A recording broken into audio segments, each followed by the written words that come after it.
வணக்கம் மக்களே. LCM மற்றும் HCF என்ற தலைப்புல உள்ள பார்ட் 12 வீடியோ தான் பார்க்க போறோம். கிட்டத்தட்ட பார்ட் 11ஓட கண்டினியூஷன் தான் பார்ட் 12.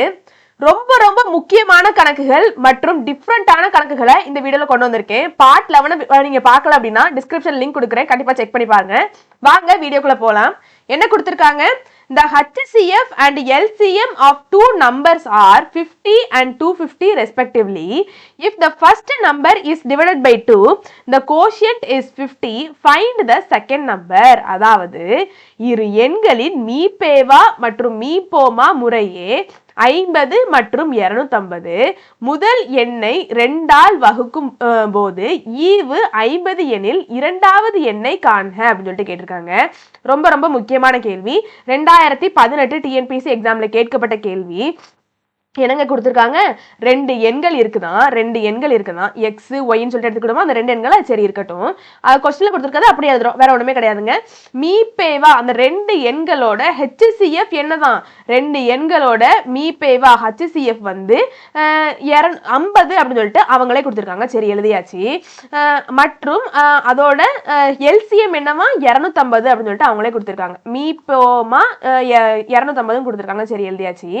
முதல் எண் இரண்டால், அதாவது முதல் எண்ணை 2ஆல் வகுக்கும் போது ஈவு 50 அப்படின்னு சொல்லிட்டு சொல்லியிருக்காங்க. அதாவது எக்ஸ் அப்படின்னு சொல்லிட்டு அந்த முதல் எண்ணை எடுத்துக்கிடுவோமே, அந்த முதல் எண்ணை வகுக்கையில ஈவு என்னவா கிடைக்குதான்? 50 கிடைக்குதான் அப்படின்னு சொல்லிட்டு இந்த இன்ஃபர்மேஷன் எல்லாத்தையும் கொடுத்துருக்காங்க. இது எல்லாத்தையும் கொடுத்துட்டு இரண்டாவது எண் என்ன அப்படின்னு சொல்லிட்டு கண்டுபிடிங்க அப்படின்னு சொல்லிட்டு சொல்லியிருக்காங்க. முதல் எண்ணே நம்மளுக்கு முழுமையா தெரியாத, அதையே குழப்பிலாம் கொடுத்துருக்காங்க. அதை நம்ம முதல்ல பார்க்கணும் இல்லையா? அப்போ என்ன கொடுத்துருக்காங்க? எக்ஸ் அப்படிங்கிற எண்ணை 2ஆல வகுத்தோம்னா நம்மளுக்கு ஈவு என்ன கிடைக்கும்? 50 அப்படின்னு சொல்லிட்டு கிடைக்கும். இதுதான் அர்த்தம். சரி, இப்போ இந்த எக்ஸ் கண்டுபிடிக்கணும்னா என்ன செய்யணும் அப்படின்னு சொல்லிட்டு பாத்தீங்க அப்படின்னா, இந்த 2 இருக்கு இல்லையா, அதாவது இந்த வகுக்கக்கூடிய எண் இருக்கு இல்லையா, இந்த வகுக்கக்கூடிய எண்ணையும் ஈவையும் பெருக்குனா நம்மளுக்கு வகுக்கப்படும் எண் கிடைச்சிரும். அதாவது இந்த எக்ஸ் கிடைச்சிரும் அப்படின்னு சொல்லிட்டு சொல்ல வரேன். அதாவது 50ஐயும் 2ஐயும் பெருக்குனா நம்மளுக்கு எக்ஸ் கிடைச்சிரும் அப்படின்னு சொல்லிட்டு சொல்ல வரேன். 50 2 பெருக்குனா என்னது? 100. அது எப்படிங்க? அது எப்படி என்னால நம்ப முடியும் அப்படின்னு சொல்லிட்டு சொன்னீங்க அப்படின்னா, வேணா ஒரு எக்ஸாம்பிள் போட்டு காமிக்கிறேன்னு. 24ஐயும் 2ஐயும் டிவைட் பண்ணுவோம். சரி, டிவைட் பண்ணுவோமா? அப்போ 24 2 12 × 2 எத்தனை? 24. சரி, அப்போ 24க்கு மீதம் என்ன வந்திருக்கு? கடைசி 0 அப்படின்னு சொல்லிட்டு வந்துருச்சு.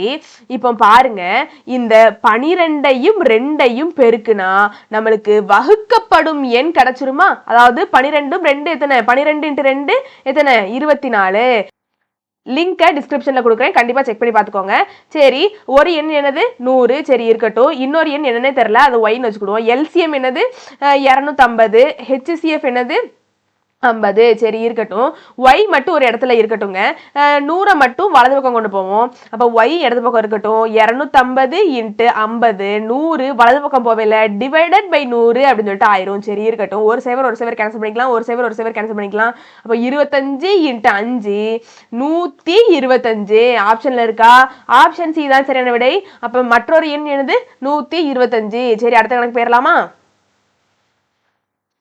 என்ன கொடுத்திருக்காங்க? the LCM of two co-prime number is 5005. if one of the number is 65, then find the other number. இரு சார்பகா எண்களின் மீச்சிமா 5005. ஓர் எண் அதில் ஓர் எண் 65 எனில் மற்றொரு எண் என்ன அப்படின்னு சொல்லிட்டு கேட்டிருக்காங்க. இதுவும் ரொம்ப ரொம்ப ரொம்ப முக்கியமான கேள்வி. 2021 2023 மற்றும் 6ஆம் கிளாஸ் புத்தகத்திலையும் இருக்கு. 2021 23 TNPSC எக்ஸாம்ல கேட்டிருக்காங்க. சரி, இதை ஒரு கம்பேரிசன் முறையில படிப்போங்க.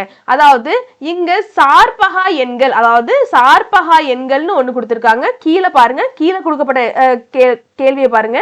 என்னது? அப்போ அந்த எக்ஸ் அப்படிங்கிற எண்ணை நம்ம கண்டுபிடிச்சிட்டோம். எக்ஸ் என்னது? 100 அப்படின்னு சொல்லிட்டு கண்டுபிடிச்சிட்டோம். கடைசியா நம்மளுக்கு என்ன தெரியணும்? ஒய் அப்படிங்கிற அந்த ரெண்டாவது எண் என்ன அப்படிங்கிறது நம்மளுக்கு தெரியணும். அதுதான் கொஸ்டின்ல கேட்டிருக்காங்க. சரி, நம்மளுக்கு இருக்கு ஃபார்முலா என்னது? X × y = LCM × HCF. கண்டிப்பா பார்ட் 11 பார்க்காதவங்க கண்டிப்பா பாத்துருங்க. லிங்க் ஒன்றுக்கொன்று பகா எண்களான இரண்டு எண்களின் பெருக்கல் தொகை 35. மீச்சிறு பொது மடங்கு என்ன அப்படின்னு சொல்லிட்டு கேட்டிருக்காங்க. அதாவது நல்லா ஒண்ணு கவனிச்சிங்கன்னா தெரியும். இங்க என்ன மட்டும் தான் கொடுத்துட்டாங்க, மேல சார்பகா எண்ணுன்னு கொடுத்துட்டு மீச்சிமா கொடுத்துட்டு ஒரு எண் கொடுத்துட்டு மற்றொரு எண் கேட்டிருக்காங்க. அதாவது என்னதெல்லாம் கொடுத்துருக்காங்க முதல்ல எழுதிக்கிடுவோமா. ஒரு எண், அதாவது ஒரு எண் 65 அப்படின்னு சொல்லிட்டு கொடுத்துட்டாங்க. HCF சாரிங்க LCM என்ன கொடுத்துருக்காங்க, 5005 அப்படின்னு சொல்லிட்டு கொடுத்துட்டாங்க. HCF பத்தி தகவலே இல்லை. Y அப்படிங்கிற எண் என்ன அப்படின்னு சொல்லிட்டு கண்டுபிடிக்க சொல்லியிருக்காங்க. கீழையும் அதே கதை தான். என்ன கொடுத்துருக்காங்கன்னு பாருங்க. ரெண்டு பகா எண்கள், அதாவது பகா எண்கள் ரெண்டும் பகா எண்கள் அப்படிங்கறத மட்டும் சொல்லியிருக்காங்க. ரெண்டு எண்களோட பெருக்கல் பலன் 35 அப்படின்னு சொல்லிட்டு கொடுத்துட்டாங்க. HCF பத்தி தகவலே இல்ல, LCM மட்டும் என்னன்னு கண்டுபிடிங்க அப்படின்னு சொல்லிட்டு கொடுத்துட்டாங்க. நல்லா கவனிச்சுக்கோங்க, சார்பகா எண்களுக்கும் பகா எண்களுக்கும் எப்பவுமே HCF என்னதுதான், ஒண்ணுதான். நல்ல ஞாபகம், தூக்கத்துல எழுப்பி கேட்டா கூட சொல்ல தெரியணும். சார்பகா எண்களுக்கும் பகா எண்ணுக்கும் HCF என்னதுதான், ஒண்ணுதான். அது என்னங்க, சார்பகா எண்ணா என்ன, பகா எண்ணா என்ன அப்படின்னு சொல்லிட்டு கேட்டீங்க அப்படின்னா, பகா எண்ணா எல்லாத்துக்குமே தெரிஞ்ச ஒரு விஷயம். ஒன்னாலும் தன்னாலும் மட்டும் வகுப்படக்கூடிய எண்கள் பகா எண்கள். அதாவது 2, 3, 5, 7 அப்படின்னு போயிட்டே இருக்கும் பகா எண்கள். சார்பகா எண்கள்னா என்னங்க அப்படின்னு சொல்லிட்டு கேட்டீங்க அப்படின்னா, அதுக்கு GCD HCF எடுக்கையில 1 அப்படிங்கிறது தான் ஆன்சரா வரும். அதுதான் சார்பகா எண்கள். சார்பகா எண்களை கண்டுபிடிக்கிறதுக்கு HCF எடுத்தா அதுக்கு 1 வந்துச்சுன்னா அது சார்பகா எண்கள்னு சொல்லலாம். பகா எண்களை ஒன்னாலும் தன்னாலும் மட்டும் வகுப்படக்கூடியதான் பகா எண்கள் அப்படின்னு சொல்லிட்டு சொல்லலாம். அது என்னங்க, இது ரெண்டுத்துக்கும் என்ன பெரிய டிஃபரன்ஸ்? பகா எண்ணுக்கு HCF எடுத்தோம்னா நான் உங்களுக்கு லைவா சொல்லி காமிக்கிறேன். அதாவது பகா எனக்கு HCF எடுத்தோம் அப்படின்னா 2க்கும் 3க்கும் HCF எடுப்போமே, இப்போ என்ன வரும், 1 தான் வரும். அதனால பகா எண்ணுக்கு கீழே HCF 1ன்னு போட்டிருக்கோம். HCF பகா எண்களுக்கு எப்பவுமே 1 தான், நல்லா ஞாபகம் வச்சுக்கணும். சார்பகா எண்கள்னா என்னன்னு கேட்டீங்க அப்படின்னா 66, எக்ஸாம்பிளுக்கு 66ஐயும் 65ஐயும் கூட எடுத்துக்கலாம் சார்பகா எண்களுக்கு.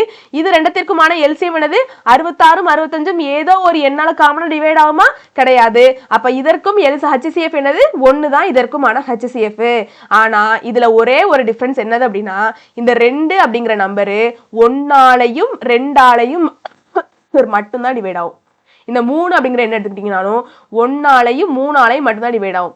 ஆனா இதை பார்த்தீங்க அப்படின்னா 66 1ஆல டிவைட் ஆகும், 3ஆல டிவைட் ஆகும், 2ஆல டிவைட் ஆகும், 66ஆல டிவைட் ஆகும், அப்படி நிறைய எண்களால டிவைட் ஆகும். அப்போ சார்பகா எண்களுக்கும் பகா எண்களுக்கும் ஒரு நல்ல டிஃபரன்ஸை நீங்க தெரிஞ்சு வச்சுக்கணும். அதாவது கொடுத்துருக்கக்கூடிய எல்லா மதிப்புகளையும் ஃபார்முலால போட்டா நம்மளுக்கு ஆன்சர். ஃபார்முலா என்னது, x × y = LCM × HCF அப்படிங்கிறது தான் ஃபார்முலா. சரி போட்டுருவோமா. x என்னது 65, y தான் கண்டுபிடிக்க போறோம். LCM என்னது 5005, HCF 1. அப்போ y மட்டும் இடது பக்கம் இருக்கட்டும், 65 வலது பக்கம் கொண்டு வந்துருவோம். 5005 / 65. இப்போ 65ல இருந்து இதை வகுத்தோம், அதாவது 5005 65ஆல வகுத்தோம் அப்படின்னா 65 65 77 × 65 5005. சரி, அப்ப ஆப்ஷன்ல இருக்கா, ஆப்ஷன் டி தான் சரியான விடை. சரி, அடுத்த கணக்கு போயிடலாம். The product of two relatively prime number is 35. The LCM is, அதாவது ஒன்றுக்கொன்று பகா எண்களான இரண்டு எண்களின் பெருக்கல் தொகை 35 எனில் அவற்றின் மீச்சிறு பொது மடங்கு என்ன அப்படின்னு சொல்லிட்டு கேட்டிருக்காங்க. இதுவும் ரொம்ப முக்கியமான கேள்வி. 2018 TNPSC எக்ஸாம்ல கேட்கப்பட்ட கேள்வி. எக்ஸ் ஒய்ன்னு சொல்லிட்டு ரெண்டு பகா எண்கள் இருக்குங்க. சாரிங்க, பகா எண்கள் இருக்கு. அதோட பெருக்கல் பலன் என்னவா 35 அப்படின்னு சொல்லிட்டு கொஸ்டின் கொடுத்துட்டாங்க. அப்போ பகா எண்கள்னாலே என்னவா இருக்கும், HCF 1 தான் இருக்கும். LCM என்ன, மீச்சிமா என்ன அப்படின்னு சொல்லிட்டு கேட்டிருக்காங்க. ஃபார்முலால போட்டுருவோம். x × y = LCM × HCF. ரெண்டு எண்களோட பெருக்கல் பலன் என்னது 35, அதாவது x × y = 35. LCM என்னது கண்டுபிடிக்க போறோம். HCF என்னது 1. அப்போ திரும்ப இந்த 1 கீழே கொண்டு வந்தாலும் திரும்ப என்னதான் வரும், 35 தான் வரும். அப்போ LCM என்னது 35. ஆப்ஷன்ல இருக்கா, ஆப்ஷன் சி தான் சரியான விடை. சரி, அடுத்த கணக்கு போயிடலாமா. என்ன கொடுத்திருக்காங்க?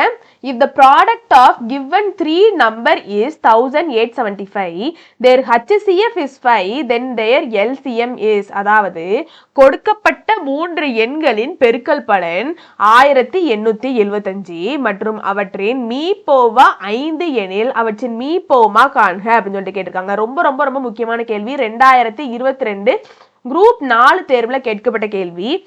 என்னங்க கொடுத்திருக்காங்க கொஸ்டின்ல? 3 எண்கள் இருக்கான். சரி 3 எண்ணுக்கும் பேர் வச்சுக்கிடுமா? X Y Z. நம்மளா பேர் வைக்கிறது தானே, உங்க பேரை கூட வச்சுக்கோங்க. இப்ப என்ன சரி அந்த 3 எண்களோட பெருக்கல் பலன் என்ன? 3 எண்களையும் பெருக்கினால் நம்மளுக்கு என்ன கிடைக்குதான்? 1875 கிடைக்குதான். சரி இருக்கட்டும். அவற்றின் மீப்போவா அதாவது அதோட HCF என்னதான்? அதாவது இந்த 3 எண்களோட HCF 5. அப்போ LCM என்ன அப்படின்னு சொல்லிட்டு கேட்டிருக்காங்க. எப்போ போல ஃபார்முலா தான் யூஸ் பண்ண போறோம். ஆனா இந்த வாட்டி ஃபார்முலால சின்ன சேஞ்சஸ். என்னங்க சொல்றீங்க அப்படின்னு சொல்லிட்டு கேட்டீங்கன்னா, இவ்வளவு நாளா நம்ம என்ன பார்த்திருப்போம்? எக்ஸ் ஒய்ன்னு சொல்லிட்டு 2 நம்பர் கொடுத்திருப்பாங்க, எல்சிஎம் கொடுத்திருப்பாங்க, ஹெச்சிசிஎஃப் என்னன்னு கண்டுபிடிங்க அப்படின்னு சொல்லி கேட்டிருப்பாங்க. இல்லைன்னா 2 நம்பர் கொடுத்திருப்பாங்க, ஹெச்சிஎஃப் கொடுத்துட்டு எல்சிஎம் என்ன அப்படின்னு சொல்லி கண்டுபிடிச்சு சொல்லியிருப்பாங்க. ஆனா இங்க பாருங்க 3 நம்பர் கொடுத்திருக்காங்க, ஹெச்சிசிஎஃப் கொடுத்துட்டு எல்சிஎம் என்னன்னு கண்டுபிடிக்க சொல்லியிருக்காங்க. அதாவது நம்மளுக்கு ஒரிஜினல் ஃபார்முலாவே என்னன்னு பாத்தீங்க அப்படின்னா, எத்தனை எண்கள் கொடுத்திருக்காங்கன்னு பாருங்க. எத்தனை எண்கள் கொடுத்திருக்காங்களோ அதை முதல்ல பெருக்கிக்கோங்க. பெருக்கிட்டு equal to LCM into HCF பவர்ல என்ன பண்ணணும் அப்படின்னா, எத்தனை எண்கள் இருக்குதோ அதுல இருந்து 1 கழிக்கணுங்க. அதுதான் ஃபார்முலா. எத்தனை எண்கள் இருக்கு? மொத்தம் 3 எண்கள் இருக்கு. அந்த 3ல இருந்து 1 கழிக்கணும். அதுதான் ஃபார்முலா. அப்போ ஃபார்முலா என்னது? x into y into z equal to LCM into HCF square என்பதுதான் 3 எண்கள் கொடுத்தா அதற்கான ஃபார்முலா. சரி 4 எண்கள் கொடுத்தா என்னங்க ஆகும் அப்படின்னு சொல்லிட்டு கேட்டீங்க அப்படின்னா, சரி 4 எண்கள் எடுத்துக்கிடுவோமா? x y z ஏ அப்படின்னு சொல்லிட்டு 4 எண்கள் எடுத்துக்கிடுவோமே. அப்போ கொடுக்கப்பட்ட 4 எண்களையும் பெருக்கணும். பெருக்கிட்டு ஈக்குவல் டு எல்சிஎம் HCF ஓட பவர்ல எத்தனை எண்கள் இருக்கோ, இங்க எத்தனை எண்கள் இருக்கு? n ஈக்குவல் டு 4 எண்கள் இருக்கு. அந்த 4 கொடுக்கப்பட்ட எண்கள்ல இருந்து 1 கழிக்கணும். இதுதான் ஃபார்முலா. அப்ப கடைசி என்ன கிடைக்கும்? எல்சிஎம் இன்ட்டு HCF கியூப் அப்படின்னு சொல்லிட்டு கிடைக்கும். இப்படிதான் எத்தனை எண்கள் கொடுத்திருக்காங்களோ அதை எல்லாத்தையும் பெருக்கிட்டு ஈக்குவல்ட்டுக்கு அப்புறம் எல்சிஎம் போட்டுட்டு HCF ஓட பவர்ல எண்கள் கூட, அதாவது எத்தனை எண்கள் இருக்கோ அதுல இருந்து 1 மைனஸ் பண்ணு. இதுதாங்க ஃபார்முலா. அப்ப இவ்வளவு நாளா 2 எண்கள் கொடுத்தீங்களே, அதுலயும் இந்த ஃபார்முலா தான் யூஸ் ஆகுதா அப்படின்னு சொல்லிட்டு கேட்டீங்கன்னா அதே தாங்க. அப்போ 2 எண்கள் கொடுத்திருக்காங்க. அப்போ 2 எண்களை எக்ஸ் இன்டு ஒய் முதல்ல பெருக்கியாச்சு. LCM இன்ட்டு HCF ஓட பவர்ல என்ன பண்ணணும்? 2, அதாவது கொடுக்கப்பட்டிருக்கக்கூடிய எண்களோட எண்ணிக்கையை 1ஆல கழிக்கணும். 1ஆல கழிச்சா நம்மளுக்கு என்ன வரும்? கடைசி x into y equal to LCM into HCF பவர்ல 1 கிடைக்கும். பவர்ல 1 இருந்தா நம்ம எப்படி எழுதுவோம்? HCF நே தான் எழுதுவோம். பவர்ல 1 இருந்தா அதுக்கு வேல்யூ, அதாவது 1 இருந்தா அந்த எந்த நம்பர் இருக்கோ அதை தான் போடுவோம். அதாவது இந்த ஃபார்முலாவை தான் இவ்வளவு நாளா நம்ம யூஸ் பண்ணிட்டு இருந்திருக்கோம். சரிங்களாங்க? அப்போ எத்தனை எண்கள் கொடுத்திருக்காங்கன்னு பாருங்க. அத மாதிரி அதுக்கு ஏத்த மாதிரி மாத்திக்கோங்க. 3 எண்கள் கொடுத்திருந்தா அதை பெருக்கிட்டு எல்சிஎம் போட்டு HCF ஓட பவர்ல 2 இருக்கும். அப்போ 3 இருந்துச்சுன்னா HCF ஓட பவர்ல 2 இருக்கும். 4 நம்பர் இருந்துச்சுன்னா HCF ஓட பவர்ல 3 இருக்கும். 5 நம்பர் இருந்துச்சுன்னா HCF ஓட பவர்ல 4 இருக்கும். இதாங்க ஃபார்முலா. எப்பவுமே குழப்பிக்கிடாதீங்க. நல்ல ஞாபகம் வச்சுக்கோங்க. ஒரு குறிப்பு மாதிரி எடுத்து வச்சுக்கோங்க. கண்டிப்பா ஞாபகம் வரும். நம்மளுக்கு 3 எண்கள் தான் கொடுத்திருக்காங்க. 3 எண்களோட பெருக்கல் பலனை அவங்களே கொடுத்துட்டாங்க. சரி ரொம்ப நன்றிப்பா. பெருக்கல் பலன் என்னவா? 1875. சரி எல்சிஎம் தான் கண்டுபிடிக்க சொல்லியிருக்காங்க. சரி இருக்கட்டும். அப்போ 3 இருக்கிறதுனால HCF ஓட பவர்ல என்னது வரும்? 2 அப்படின்னு சொல்லிட்டு வரும். அப்போ HCF வேல்யூ என்னது? நம்மளுக்கு 5. சரி இருக்கட்டும். 5 ஸ்கொயர். சரிப்பா. அப்போ 1875 இந்த 5 ஸ்கொயரை மட்டும் இடது பக்கம் கொண்டு வந்துருவோம். அப்போ 5 ஸ்கொயர் எப்படி எழுதிக்கலாம்? 5 இன்ட்டு 5 அப்படின்னு சொல்லிட்டு எழுதிக்கலாம். Equal to LCM. சரி இருக்கட்டும். இப்போ நம்ம கேன்சல் பண்ணிடுவோமா? அப்போ 4 5. அப்போ 375 1375. சரி இருக்கட்டும். திரும்பியும் 4 5 75 இன்ட்டு 5 375. அப்ப LCM 75 கிடைச்சிருக்கு. ஆப்ஷன் ஏ தான் சரியான விடை. சரி அடுத்த சம் போயிடலாமா? என்ன கேட்டிருக்காங்க, the LCM of two numbers is 36 times that of their HCF. The product of the number is 3600. Find the HCF.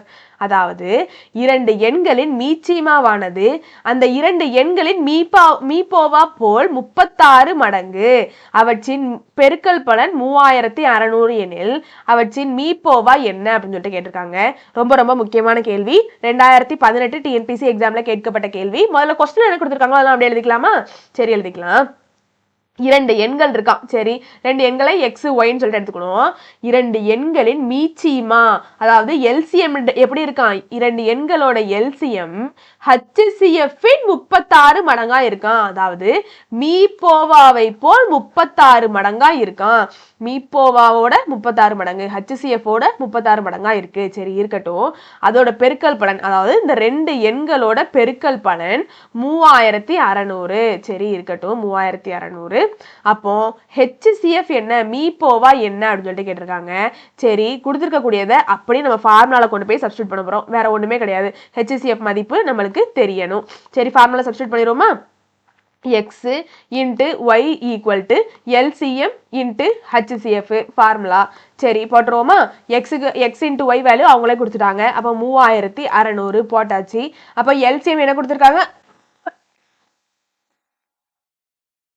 LCM என்ன கொடுத்துருக்காங்க, 36 into HCF அப்படின்னு சொல்லி கொடுத்துருக்காங்க. சரி, அப்படியே எழுதிக்கலாம். 36 into HCF. HCF தான் நம்ம கண்டுபிடிக்கணும். HCF அப்படியே போட்டுக்கிடுவோம். சரி, இருக்கட்டும். இப்போ இந்த 36 மட்டும் நம்ம இடது பக்கம் கொண்டு வந்துருமா? சரி, அப்போ 3600 டிவைடட் பை 36 இடது பக்கம் வரல, டிவைடட் பை 36 அப்படின்னு சொல்லிட்டு வரும்.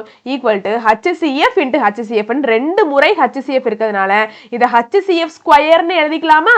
சரி, எழுதிக்கிடுவோம். இப்போ என்ன, அப்போ 3600 36ல இருந்து வகுத்தோம் அப்படின்னா, சரி, இப்போ அதை கேன்சல் பண்ணிடுவோமே. ஓர் 36 ஓர் 36 2 சைவர் அப்படி போட்டுக்கோங்க.